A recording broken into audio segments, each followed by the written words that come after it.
Assalamualaikum warahmatullahi wabarakatuh. Hai semuanya, perkenalkan nama saya Elda Valenti Febriana. Saya dari Prodi PGMI semester 4 dengan nomor NPM 2312600019. Pada kesempatan kali ini saya akan menjelaskan materi tentang pola pendidikan Islam di Andalusia dan pendidikan Islam pada masa kekhalifahan Maghul.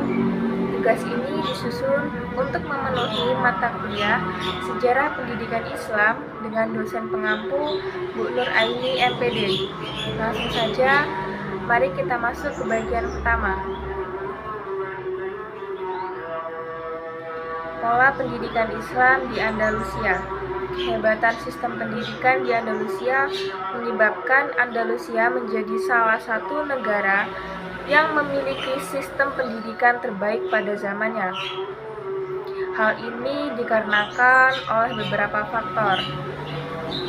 Yang pertama yaitu adanya dukungan dari penguasa, membuat pendidikan Islam cepat sekali majunya karena penguasa sangat mencintai ilmu pengetahuan dan berwawasan jauh ke depan.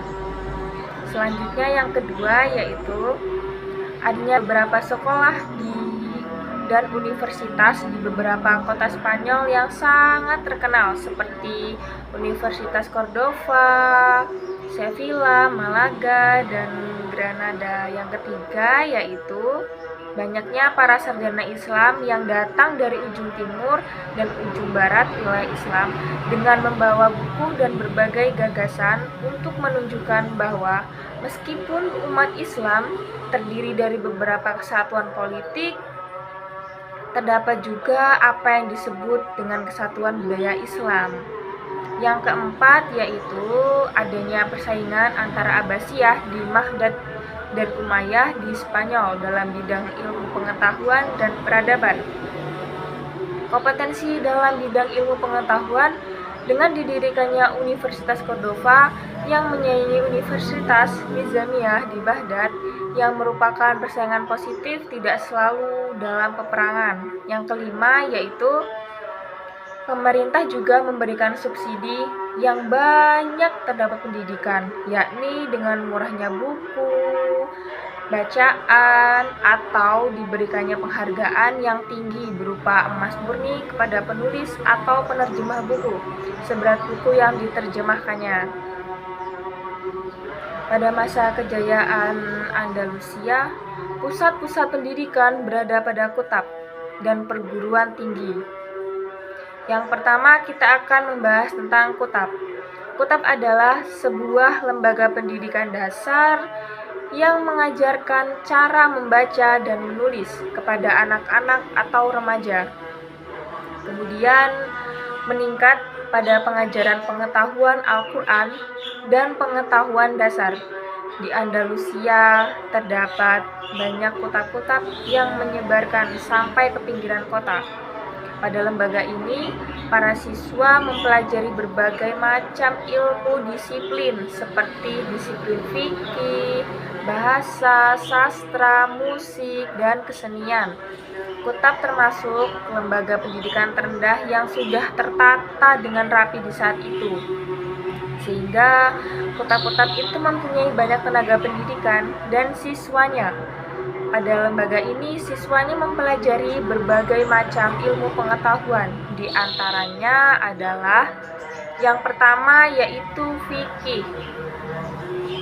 Pemeluk Islam di Andalusia menganut mazhab Maliki. Maka, para ulama memperkenalkan materi-materi fikih dari mazhab ilmu Malik. Tokoh-tokoh yang termasuk di sini diantaranya Ziyad ibnu Abdul Ar-Rahman dan dilanjutkan oleh Ibnu Yahya. Yahya sempat menjadi kadi pada masa Hisham. Dan masih banyak nama-nama lainnya. Kedua yaitu bahasa dan sastra. Bahasa Arab menjadi bahasa resmi umat Islam di Spanyol. Bahasa ini dapat dipelajari di kutab. Bahkan pada siswanya diwajibkan untuk selalu melakukan dialog dengan memakai bahasa resmi Islam, yaitu bahasa Arab. sehingga bahasa ini sangat cepat populer dan menjadi bahasa keseharian. Yang ketiga yaitu musik dan seni. Di Spanyol berkembang musik-musik yang bernuansa Arab yang merangsang tumbuhnya nilai-nilai kepahlawanan. Banyak tokoh musik dan seni bermunculan di kala itu. Di antaranya yaitu Al-Hasan Ibnu Nafi yang dijuluki Ziryab, yang selalu tampil pada acara-acara pemujaan kenegaraan di Cordova. Karena itu, aransemen musik yang handal dan piawai pula dalam mengubah syair-syair lagu dan pantas dikonsumtifkan kepada seluruh lapisan dan tingkat umur. Selanjutnya yaitu ada perguruan tinggi. Perguruan tinggi di Cordova sangat megah dan menjadi ikon di Spanyol. Universitas ini tegak bersanding dengan Masjid Abdurrahman yang pada akhirnya berkembang menjadi lembaga pendidikan yang terkenal dan setara dengan Universitas Al-Azhar di Kairo dan Universitas Nizamiyah di Baghdad. Perguruan tinggi ini telah menjadi pilihan utama bagi generasi muda yang sangat mencintai ilmu pengetahuan, baik di belahan Eropa, Asia, Afrika, ataupun belahan dunia lainnya. Perpustakaannya bisa menampung kurang lebih 4 juta buku yang mencakup berbagai disiplin ilmu. Buku ini dikonsumtifkan untuk mahasiswa yang sedang menuntut ilmu. Perguruan tinggi ini juga diajarkan ilmu kedokteran, astronomi, teologi, hukum, Islam, kimia, dan lain-lain. Pada lembaga ini terdapat para pengajar yang cukup dikenal, di antaranya yaitu Ibnu Khaitbah yang dikenal sebagai ahli tata bahasa. Namun, secara garis besar, pada perguruan tinggi Spanyol terdapat 2 konsentrasi ilmu pengetahuan, yaitu yang pertama yaitu filsafat.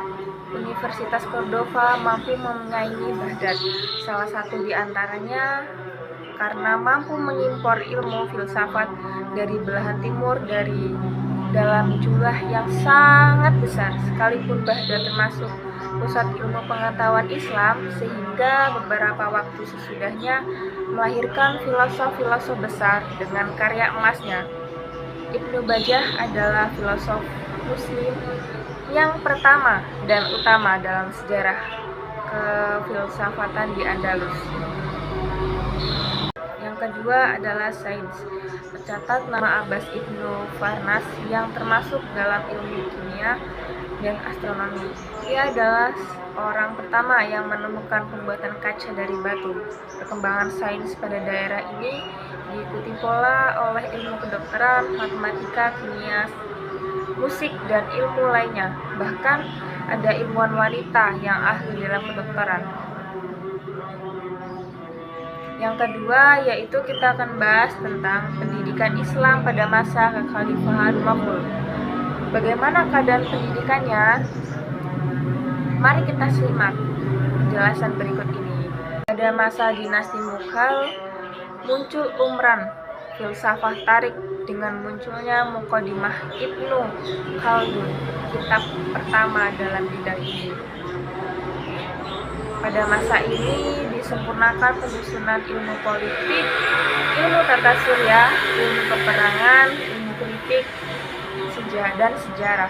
Di bawah kekuasaan Mughal, aktivitas pendidikan terus berkembang sampai menduduki posisi penting pada setiap kebijakan. Babur mendirikan sebuah madrasah di Dili. Madrasah ini tidak hanya mengajarkan kurikulum pengetahuan agama seperti madrasah lainnya, tetapi juga mengajarkan matematika, geografi, dan astronomi. Dia juga membentuk Departemen Urusan Umum yang tugasnya mengembangkan sekolah-sekolah dan madrasah-madrasah. Pada masa kekuasaan Akbar, sejumlah madrasah didirikan baik oleh pemerintah maupun individu. Akbar membangun sebuah madrasah di Fatupur Sikri di Dili. Dibangun madrasah oleh Maham Akna, yaitu pengasuhnya, yang dikenal dengan arsitekturnya. Kurikulum madrasah ini berisi ilmu pengetahuan umum. Pelajarannya meliputi matematika, agrikultura, geometri, astronomi, fisika, logika, filsafat ilmu, dan teologi. Aktivitas sistem pendidikan pada masa kerajaan Mughal kendati tidak mengalami kemajuan seperti pada masa klasik dan masa sekarang, namun cukup berkembang pesat dan mengalami kemajuan sesuai dengan ukuran zamannya. Lembaga pendidikan pada masa dinasti Mughal dibagi menjadi 3 jenjang dan beberapa bidang. Yang pertama yaitu pendidikan dasar yang dilaksanakan di masjid. Bidang ilmu yang dipelajari adalah pendidikan agama. Semua masjid selalu mempunyai sekolah rendah pada saat itu. Yang kedua yaitu pendidikan lanjutan, yaitu madrasah. Bidang ilmu yang dipelajari adalah pendidikan moral. Ini berarti perhatian sejumlah penguasa Mughal terhadap pembinaan agama dengan membangun sejumlah masjid, bermanfaat bagi pengembangan pendidikan Islam dan ajaran Islam di kalangan masyarakat. Sementara itu, untuk memenuhi kebutuhan pendidikan bagi orang-orang kaya, pihak kerajaan juga telah menyediakan madrasah-madrasah khusus. Pendidikan atau sekolah khusus ini juga disediakan bagi orang Hindu yang disebut Patsala. Namun demikian, di samping sekolah khusus bagi kelompok-kelompok agama tertentu, pihak kerajaan juga menyediakan sekolah tempat anak-anak Muslim dan Hindu belajar bersama. Selanjutnya yaitu pendidikan tinggi atau universitas. Bidang ilmu yang dipelajari adalah ilmu profesi. Dalam perkembangannya, Masjid Raya telah berkembang menjadi sebuah universitas. Universitas untuk khusus ilmu seperti ilmu tafsir dan hadis, fikih dengan berbagai mazhab, ilmu kedokteran dan ilmu filsafah, ilmu musik serta ilmu lainnya. Di masa Shah Jahan didirikan perguruan tinggi di Delhi. Aurangzeb mendirikan pusat pendidikan di Lucknow, sehingga banyak ilmuwan yang belajar di India. Sedangkan Aurangzeb dikenal banyak orang sebagai lelaki yang soleh, adil, kerja keras, dan energi yang menjadi teladan kerajaan Islam. Hidupnya ditandai kesederhanaan dan tenaga yang tak terbatas. Dia yang paling terpelajar di antara semua penguasa Mughal. Selanjutnya ada perpustakaan. Selain itu, pihak dinasti juga menyediakan perpustakaan yang bisa dimanfaatkan oleh kapan saja. Akbar dikenal sebagai raja yang gemar membaca dan mengoleksi buku. Pada era ini juga banyak buku-buku terjemahan yang diterbitkan. Di antaranya buku terjemahan kisah Mahabharata dan Ramayana yang dibuat oleh Badayuni, kitab Injil ke dalam bahasa Persia. Bahkan Akbar juga mengizinkan anaknya untuk belajar ilmu pengetahuan kepada pendeta Katolik. Jahangir dikenal sebagai raja pelindung para ilmuwan. Ia juga menulis biografi sendiri dengan judul Tus-i-Jahangiri. Selanjutnya ada pesantren, pencetus khanqah atau pesantren yang dipimpin oleh ulama atau wali. Pada era ini merupakan pusat studi Islam yang dinilai sangat baik. Di sana diajarkan berbagai ilmu pengetahuan seperti matematika, mantik, logika, filsafat, tafsir Quran, hadis, fikih, sejarah, dan geografi. Bahasa Persia pada masa itu merupakan bahasa pengantar dalam kegiatan pendidikan dan pengajaran agama Islam. Pendidikan yang diselenggarakan ini diikuti oleh siapa saja, baik laki-laki maupun perempuan. Karena itu, Sejumlah kaum dari keluarga terdidik, misalkan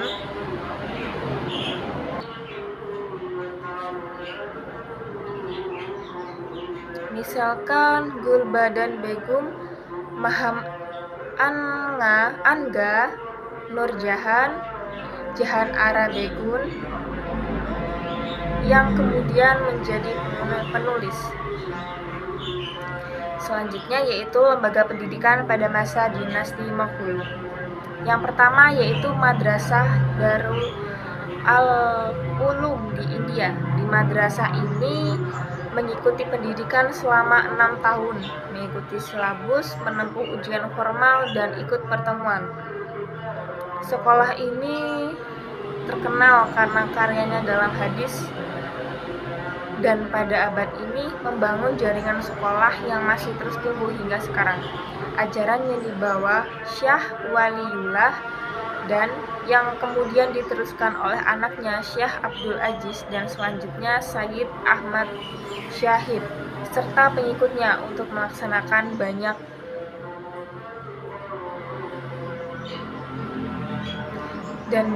dilaksanakan ajaran pemurnian praktek umat Islam dari berbagai macam bid'ah.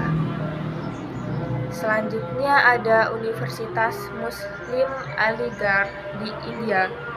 Ide-ide pembaharuan yang dicetuskan Syir Syed Ahmad Khan dianut oleh dan disebarkan selanjutnya oleh murid serta pengikut, dan timbullah apa yang dikenal dengan gerakan Aligarh, yang mana sebelumnya adalah Muhammadan Anglo Oriental College.